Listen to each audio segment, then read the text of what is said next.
L'exercice 3. Soit le groupe d'espace P 4,3. On vous demande de déterminer la classe cristalline en première question et ensuite de déduire le système cristallin et le mode de réseau. Deuxième question, représenter sa projection sur le plan XY et reporter les différents éléments de symétrie du groupe.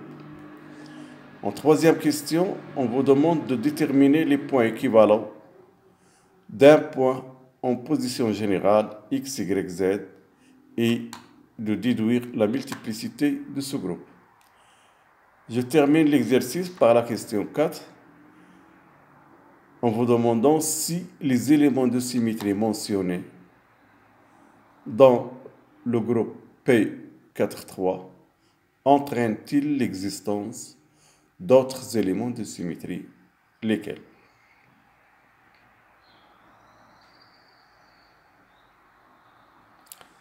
Pour la solution, je démarre par la question numéro 1, la détermination de la classe. Le seul élément présent dans le groupe, c'est l'axe équivalent 4, 3. Il devient l'axe propre 4. Donc, la classe cristalline est 4. Le chiffre 4 signifie que le système est quadratique. Et, comme vous le constatez dans la notation du groupe, c'est un P 4, 3. Donc, le mode est P.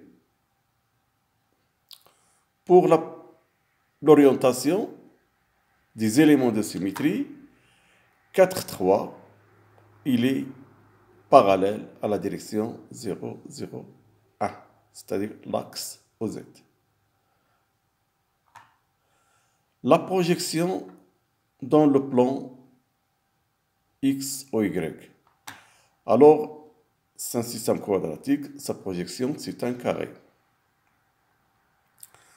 Je vais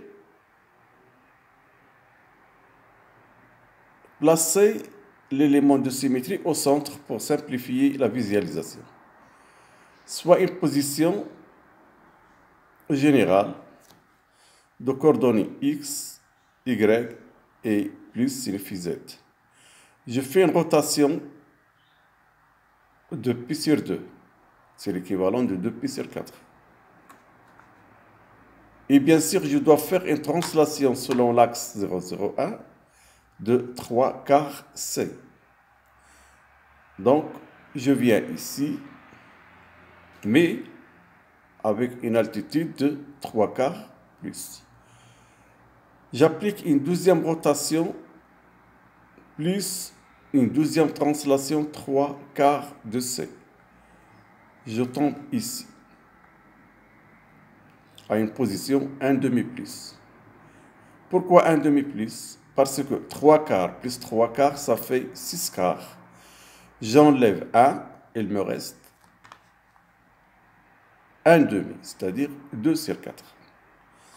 Ensuite, je fais une rotation de 2 pi sur 4, c'est-à-dire pi sur 2. Je viens ici et je fais une translation de 3 quarts de plus. Je vais tomber sur cette position à 1 quart plus, c'est-à-dire 1 demi, c'est-à-dire 2 sur 4 plus 3 quarts signifie 5 quarts.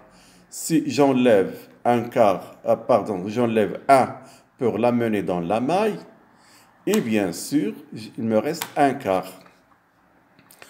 Alors bien sûr, cet élément de symétrie, est-ce qu'il existe dans d'autres positions? Si je prends ce point-là, je l'amène ici, avec moins B. Et ce point, je l'amène ici, avec moins A. Et ce point, je l'amène à cet endroit-là, avec moins A et moins B.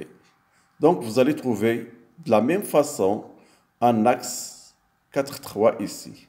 Donc, je le vois dans tous les sommets. À savoir, ici, l'axe 4,3 ne se répète pas tous les demi-périodes. Ce n'est pas comme le cas de l'ordre rhombique.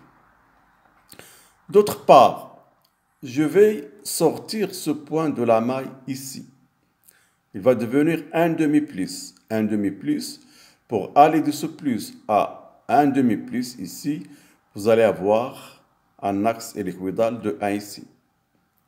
Et je le trouve au milieu de tous les arêtes. De même, vous allez avoir, je peux aller de ce point à ce point avec un axe hélicoïdal de 1 confondu avec l'axe hélicoïdal 4, 3. Pour les positions, ou bien les coordonnées des positions. La question 3. Ça, c'est la position générale de coordonnées x, y, z. Alors, cette position-là, cette quantité-là, c'est quoi? C'est x. Mais il est devant, il est selon y. Il est négatif. Et cette partie-là est égale à cette partie. Donc, selon x, selon OX, cette partie-là, c'est y. Selon OY, cette partie-là, c'est moins x. C'est-à-dire 1 moins x. J'enlève 1, il me reste moins x. Et je vais avoir z, c'est 1 demi plus. Donc, c'est y moins x, 1 quart plus. C'est 1 quart plus.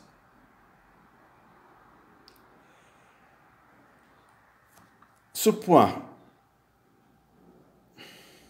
cette quantité-là, c'est cette quantité. C'est-à-dire 1 moins y, selon OX. C'est-à-dire moins y. Cette quantité-là, c'est x.